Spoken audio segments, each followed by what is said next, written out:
up until the first hard day. Not without your own needs and your own history and your own complicated, beautiful humanness. Just solid. Just the kind of person who, when things are uncertain and hard and she needs something to hold on to, is still there, is still real, is still choosing her, because she will need to be chosen. Every child does, not once at the beginning, in the big romantic gesture of deciding to love someone's child as your own, but every day, in the small moments, in the moments when she's difficult, when she's loud, when she doesn't understand why she can't have the thing she wants, when she's testing the edges of everything, because that's what children do. They test the edges to find out if the love is actually there, or if it was only there when they were being easy. She will test, and the love has to be there, even then, especially then. I know what I'm describing is not a small thing.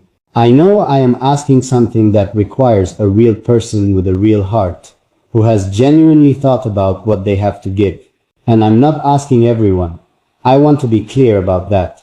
I'm not putting this out into the world as a general invitation, a wide open call, a come one come all. I'm talking to you, the specific you who has been here, who has stayed, who has shown me through 1,000 small choices over all this time, that you have the kind of depth, and the kind of consistency, and the kind of genuine caring that this kind of love requires.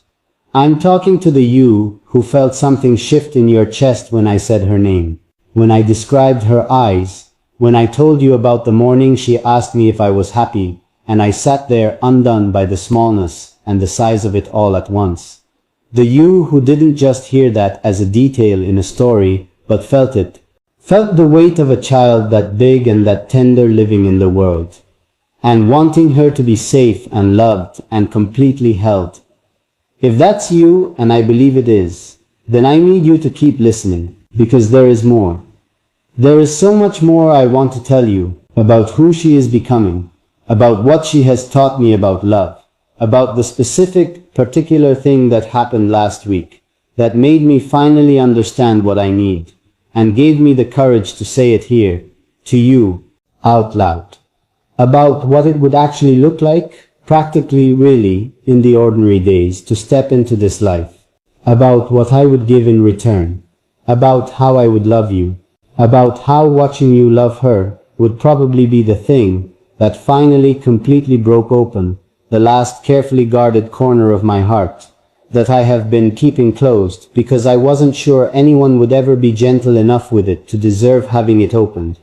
But that is getting ahead of myself, and this story deserves to be told in order. It deserves the care of being laid out slowly, the way the most important things should be laid out, not rushed toward, not grabbed at, but approached with the kind of patience that says, I know what this is worth, and I am going to honor that, so let me stay here a little longer. Let me stay in the part where I'm telling you about her. Because honestly, I could stay here forever. I could talk about her until there were no words left in any language. And then I would find new ones.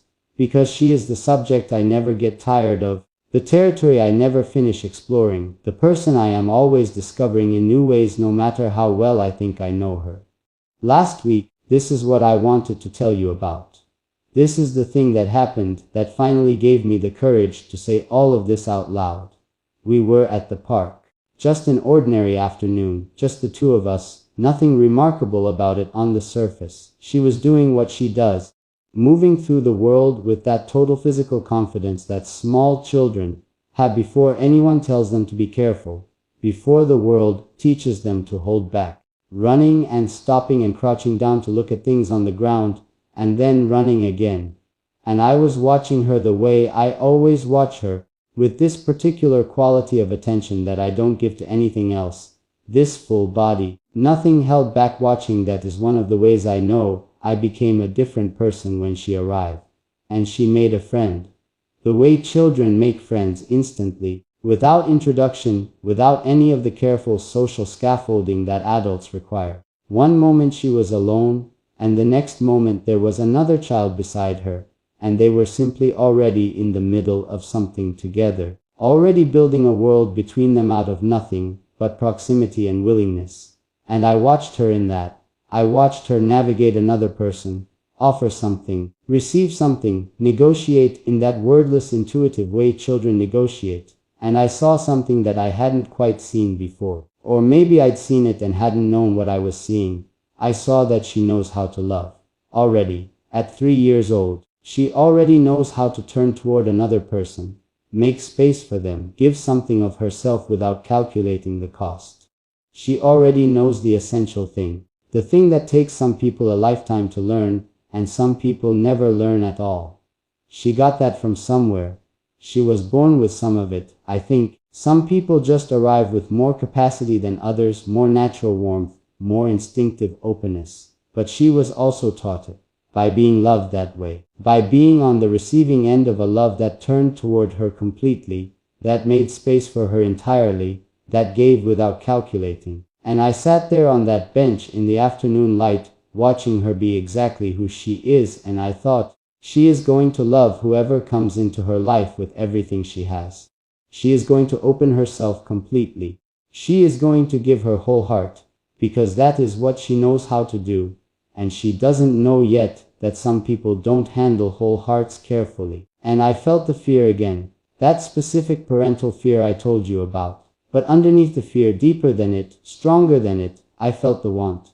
The clear, certain, undeniable want for someone to be there with us. Not to complete anything, not to fix anything, but to receive what she has to give, to be someone worthy of the love she will offer so freely and so fully, to be someone who will hold that gift with the reverence it deserves and give something equally real back to her. I want that for her so much that it lives in me like a physical thing. And then, this is the moment. This is what I need to tell you. She stopped playing and came running back to me, the way she always does, periodically, checking in, making sure I'm still there. And she climbed up into my lap without asking, the way she never asked because she already knows the answer. And she settled against me with that completely trusting weight that children have when they are fully safe. And she looked out at the park from this new height and she said, completely casually, like she was commenting on the weather, she said, "Daddy, I want someone to push me on the swings." Just that. Just the simple, honest, uncomplicated wanting of a 3-year-old who doesn't know yet that her simple, honest wants can break her father's heart open and put it back together in the same breath. I want someone to push me on the swings. I said, "I'll push you, baby. I always push you." And she shook her head with that patience she has, this patience that is far too old for her face, and she said, "Not you, Daddy. Someone else. So you can watch." I didn't cry. I held it together because she was right there, and she didn't need to see me undone by something she said innocently, without any understanding of what it was doing to me. But inside I felt something shift, something that had been in one position for a long time moving into a new one, like a key turning, like something opening. She wanted someone to push her on the swings so that I could watch, so that I could have the experience of watching someone I love give something to someone I love, so that I could be in the audience for once instead of always in the action. She wanted to give me that in her 3-year-old way. She wanted to give me rest. She wanted to give me the gift of being cared for by watching someone else do the caring. She is 3 years old. And I sat there holding her and I thought about you. I thought about what it would look like for you to be there in that park. I thought about what it would feel like to sit on that bench and watch someone who had chosen us, chosen her, chosen me, chosen this life with all of its complexity and all of its beauty, stand behind a swing and push. I thought about the sound of her laughing, the specific full body laugh she has when she's on a swing and going high, that laugh that is one of the best sounds in the entire world. And I thought about what it would feel like to hear that laugh and look over and see you there, smiling, giving her this small perfect thing. I thought I might not survive how good that would feel. And that's when I knew I had to say it. That's when I knew I had to stop holding this particular truth at a careful distance and just bring it all the way in. Just say it. Just trust you with it. Because you have earned that trust. Because this space has always been where the real things get said. Because she deserves for the real things to get said, even the tender ones, even the scary ones, even the ones that make me feel more exposed than I know how to be comfortable with. So here I am, saying it.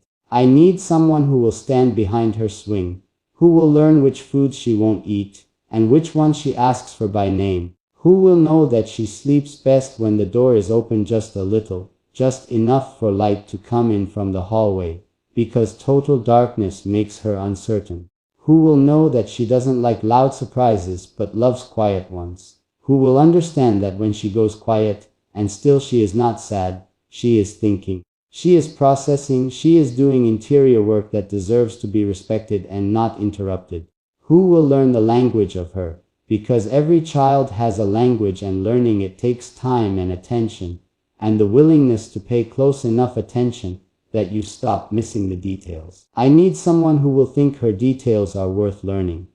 Not because I will require it. Not because it will be on some test. But because you genuinely find her interesting. Because when she says something, one of those precise, startling, entirely original things she says, you feel what I feel, that mix of delight and astonishment, and this slightly undone quality of being surprised by someone you love. Because she makes you laugh the real laugh.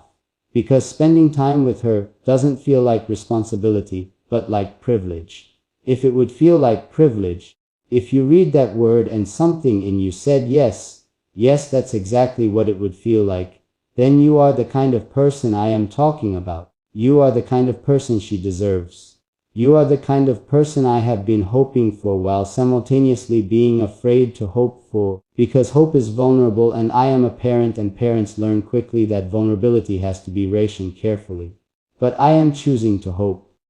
Right now, in this moment with you, I am choosing it deliberately and with full awareness of what it costs. Because she is worth the cost of hoping. Because you might be exactly who I think you are. Because the alternative, keeping this one locked away, protecting it so carefully that it never has a chance to become real, is a trade I am no longer willing to make. I want to tell you what I would give you in return, because this is not, and I need to be clear about this, I need you to hear this clearly. This is not me asking you to pour yourself into something and receive nothing back. I know what that feels like. I know what it is to give fully to something and find that the giving was only valued in one direction. I would never ask that of you. I would never build something lopsided and call it love. What I am describing is not a transaction and it is not a sacrifice. It is a reciprocity. It is a mutual choosing. It is two people deciding together that what they have to offer is worth offering, and what the other has to give is worth receiving. What I would give you is this: I would see you, fully, consistently, in the way that you have always deserved to be seen. Not the version of you that you present most easily, not the surface you, not the version shaped by other people's expectations, but the real you. The one underneath, the one that comes out in the quiet moments, in the unguarded ones, in the moments when you forget to manage how you're coming across and you're just simply there, simply yourself. That version. I would pay attention to that version every single day. I would also, and I say this